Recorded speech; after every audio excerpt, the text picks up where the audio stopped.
हाँ जी, सो आप लोग यहाँ आ तो गए हैं, ये सोच के कि ये वीडियो में ऐसा क्या सर बताएँगे, जिससे हमारी रैंक पक्की हो सकती है नीट 2024 में। तो आओ ये सेशन कुछ इसी तरीके से है जो कि शायद आप लोगों को देखना चाहिए। इस एग्ज़ाम की तैयारी करने से पहले या शायद आप कर भी रहे हैं तो भी आपको ये डेटा तो ज़रूर पता होना चाहिए। अब प्रॉब्लम स्टेटमेंट यहाँ पे ये है कि हर साल तकरीबन 2023 का अगर मैं डेटा बताऊँ तो 2023 में आप देखो और गौर करो, तकरीबन 22 लाख बच्चों ने पेपर दिया था, ठीक है?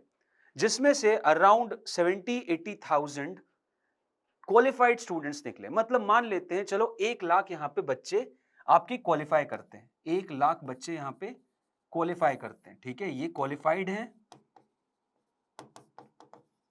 और ये जिन्होंने फॉर्म भरा था, अपीयर भी अराउंड इसके अलावा कर गए थे, ठीक है? सो ये अपीयर्ड स्टूडेंट्स हैं। अब देखो जरा यहाँ पे प्रोबेबिलिटी देखो आप 1/22 1/22 5% में आना है आपको, मात्र 5% में आना है आपको टॉप 5% में।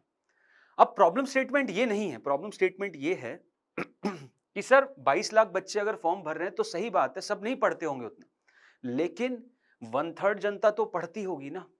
1/3 जनता, ये देखो ये वीडियो उन्हीं बच्चों के लिए है शायद जो बहुत ज्यादा डिजर्व करते हैं, बहुत ज्यादा मेहनत करने के लिए अभी भी दिन रात पढ़ते रहते हैं और मेहनत में वो बिल्कुल कमी नहीं रख रहे, लेकिन कहां कमी रख रहे हैं वही मैं आप लोगों को बताना चाह रहा हूं कि 1/3 स्टूडेंट्स इसमें से तो मैं मान सकता हूं कि वो ऐसे स्टूडेंट्स हैं जो कहीं ना कहीं डिजर्व करते थे इस 1 लाख में आना या 50,000 में आना, क्योंकि टॉप 50,000 में होगे तभी आपकी मनचाही कॉलेज आपको मिल सकता है। तो इस 22 लाख में से आई एक्सपेक्ट कि अराउंड 7 to 8 लाख यार डिजर्विंग स्टूडेंट्स हैं। ये डिजर्विंग स्टूडेंट्स हैं, समझ रहे हो आप? ये आपके डिजर्विंग स्टूडेंट्स हैं। तो अगर ये डिजर्विंग स्टूडेंट्स हैं तो रैंक बस 1 लाख की क्यों आ रही है? बाकी ये 6 लाख कहां जा रहे हैं? इन लोगों में ऐसी क्या कमी है या ऐसी क्या गलती कर रहे हैं जिसकी वजह से इस कैटेगरी में नहीं आ पा रहे? तो मैं वही आप लोगों को यहां समझाने आया हूं। और प्रॉब्लम शायद आप समझ चुके होंगे कि यार 1/3 जनता यहां पे मेहनत करती है, 12 घंटे 10 घंटे पढ़ाई करती है, बट वो कहां चूक रही है। और ये आप लोगों को पता होना चाहिए क्योंकि ये वीडियो उन 7-8 लोगों के लिए है जो कि डेडिकेटेडली पढ़ रहे हैं बट शायद रैंक स्कोर ना कर पाए हों, ड्रॉपर हो, उन्होंने देख लिया हो नीट 22 में या 23 में उनकी रैंक नहीं आई हो। तो मैं वही चीज आपको बताना चाह रहा हूं कि देखो यार, किसी भी एग्जाम की प्रिपरेशन जो होती है ना, खासकर से मैं जेई और नीट की बात करूं, इस पूरी प्रिपरेशन के 3 फेजेस होते हैं। पहला फेज होता है कि आप अपने टीचर, जो भी आपका टीचर है, उसके साथ आप लेक्चर सुनो, ठीक है? लेक्चर सुनो, उस टीचर से एक स्किल समझो। लेक्चर सुन के क्या समझो? कॉन्सेप्ट समझो। लेक्चर से क्या अंडरस्टैंड करो भाई? कॉन्सेप्ट अंडरस्टैंड करो, ठीक है? पहला तो फेज ये होता है। दूसरा फेज जो होता है वो ये होता है कि इन कॉन्सेप्ट को सवालों में कैसे अप्लाई करेंगे वो सीखो। तो एप्लीकेशन ऑफ कॉन्सेप्ट सीखो, एप्लीकेशन ऑफ कॉन्सेप्ट सीखो। समझ रहे हो? पहला फेज जो होता है ना प्रिपरेशन में नीट का, वो ये होता है। फिजिक्स हो, केमिस्ट्री हो, बॉटनी हो, जूलॉजी हो, कोई भी टॉपिक हो, कोई भी सब्जेक्ट हो, सबसे पहले आपको ये चीज तो करनी है। ये फेज 1 तो आपको करना ही है। उसके बाद फिर आप फेज 2 कैसे सीखते हो? अपने टीचर को सवाल सॉल्व करते हुए देख के, समझ के कि कैसे कॉन्सेप्ट्स को अप्लाई किया जाता है। अब मैं तुम्हें ये बताता हूं, वो 7 से 8 लाख बच्चे हैं ना, फेज 2 तक तो बहुत आसानी से आ जाते हैं क्योंकि वो मेहनत करते हैं, लेक्चर देखते हैं, शांति से नोट्स बनाते हैं, फिर कॉन्सेप्ट का एप्लीकेशन देखते हैं। तो फेज 2 तक तो कोई दिक्कत नहीं आती। मेन दिक्कत आती थर्ड फेज में। मेन दिक्कत आती थर्ड फेज में, कॉम्प्रीहेंशन में, कॉम्प्रीहेंशन में, कॉम्प्रीहेंशन में, comprehension of questions and question practice.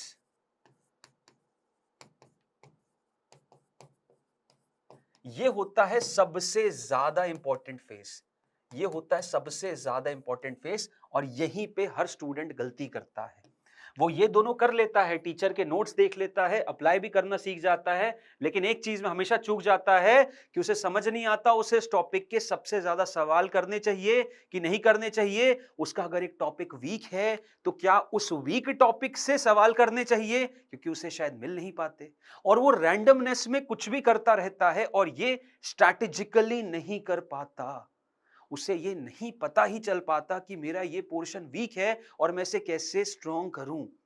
क्योंकि आप देखो, आप इस पे इतना ज्यादा फोकस कर देते हो ना, पढ़ना पढ़ना पढ़ना, और पढ़ने के बाद सवालों अप्लाई करना कैसे करना है सीखने में, कि आप खुद उस चीज को इंप्लीमेंट नहीं करते हो। इसके लिए आपको खुद सवाल लगाने पड़ते हैं, आपको स्ट्रैटेजिकली सवाल लगाने पड़ते हैं। और यही वो पोर्शन है जहां पे 7-8 लाख में से मात्र टॉप 1 लाख सेलेक्ट हो पाता है। यही वो पोर्शन है जो कि 7 से 8 लाख में से बस 1 लाख बच्चों की सीट पक्की करवाता है। बस ये वाला पोर्शन, कि खुद बैठ के बिना किसी सपोर्ट के क्वेश्चन सॉल्व करके आंसर निकालना। अब इसके लिए क्या कर सकते हैं यार? इसके लिए बहुत अप्रोचेस हैं। पहली बात तो आपको अपने आप का सेल्फ एनालिसिस हमेशा करते रहना है कि यार हाँ, मैं टेस्ट दे रहा हूं, दे रही हूं, तो यार उसमें जो भी गलतियां हैं मैं उसे समझ पा रही हूं, उसे नोटिस कर पा रही हूं, मुझे पता है कि कहां मैं अपनी गलतियों पे वर्क कर सकती हूं। तो बेसिकली इस पूरी चीज का आंसर है स्वॉट analysis. स्वॉट analysis, strength, weakness, opportunities और थ्रेट्स। अगर आपने अपनी स्ट्रेंथ, वीकनेस, अपॉर्चुनिटी, थ्रेट्स को डिटरमाइन कर लिया ना, तो बस काम बन जाएगा। अब अगर ये आप कर सकते हो तो देखो, खुद भी बहुत सारे स्टूडेंट्स स्वैट खुद भी करते हैं। बट आपको अगर एक्सटर्नल हेल्प चाहिए तो इन्फिनिटी लर्न का आप एक पेड बैच ज्वाइन भी कर सकते हो। मैं बिल्कुल यहां पे प्रमोशन के मूड में नहीं हूं, बट मैं आपको बस बता रहा हूं क्योंकि मैं ये अपने एक्सपीरियंस से देख चुका हूं। स्टूडेंट्स को हमेशा एक सपोर्ट चाहिए रहता है क्योंकि वो इतना ज्यादा अवेयर नहीं रहता खुद के बारे में। और आज की डेट में टेक इतनी ज्यादा एडवांस है कि टेक ये काम करके बता सकती है, आपको ये अच्छा खासा एनालिसिस दे सकती है कि यार आप टेस्ट दे रहे हो तो उसमें इस पोर्शन में आप वीक हो, या इस पोर्शन में स्टैंडर्ड टाइम से ज्यादा टाइम ले रहे हो, और उसके बेसिस पे आपको ये फीचर यूज करना चाहिए। आपको क्रिएट योर ओन टेस्ट का फीचर लेके इस टॉपिक के क्वेश्चंस खुद सॉल्व करने चाहिए, या एक टॉपिक आपको इसमें सेल्फ लर्न या फ्लैश कार्ड्स के थ्रू समझना चाहिए, या फिर आपको एक लाइव क्लास देनी चाहिए। अगर ये बेनिफिट, ये फीचर्स हमें मिलने लग जाएं तो सोचो प्रिपरेशन कितनी अच्छे लेवल पे पहुंच सकती है। तो भाई the main point over here is अगर हमें वो 7 से 8 लाख बच्चों में से 1 लाख में आना है तो हमें अपनी गलतियों पे वर्क करना पड़ेगा, हमें एरर एनालिसिस करना पड़ेगा। आप चाहे तो खुद भी कर सकते हो, लेकिन अगर खुद ना कर पाओ तो ये भी समझ जाओ कि मैं शायद खुद से एरर एनालिसिस नहीं कर रहा हूं, तो मुझे एक एक्सटर्नल सपोर्ट चाहिए। और इन्फिनिटी लर्न का पूरा एंटायर इन्फिनिटी लर्न, जो श्री चैतन्य का फ्लेवर है ना, जो श्री चैतन्य रैंक प्रोड्यूस करती है ना, इस 1 लाख में से 20,000 रैंक श्री चैतन्य की इकोसिस्टम से हैं। तो इसका मतलब ये है यहाँ पे वो एरर एनालिसिस पे इतना वर्क किया जाता है क्योंकि वी हैव डिकोडेड किस तरीके से रैंक निकली जा सकती है। तो भाई अगर आप खुद पे ना कर पाओ, खुद से एरर एनालिसिस ढंग से ना कर पाओ, तो यू आर ऑलवेज वेलकम। आप Shri Chaitanya infinity learn team join कर सकते हो। अभी बहुत अच्छे ऑफर्स चल रहे हैं, फ्लैट 20% ऑफ है। Just need to use the code आदर्श20, और अगर इस कोड को अप्लाई किया तो फ्लैट 20% ऑफ मिलेगा सारे कोर्सेज पे, ठीक है। सो इसी के साथ इस सेशन को क्लोज करूंगा। मेरा मेन एजेंडा बस इस पूरे सेशन में यही था आप लोगों को कि एरर एनालिसिस हर बच्चे को करना चाहिए अगर वो अपनी नीट में रैंक पक्की चाहता है तो। सो आज के लिए थैंक यू, मिलते हैं अगले वीडियो में, बाय बाय।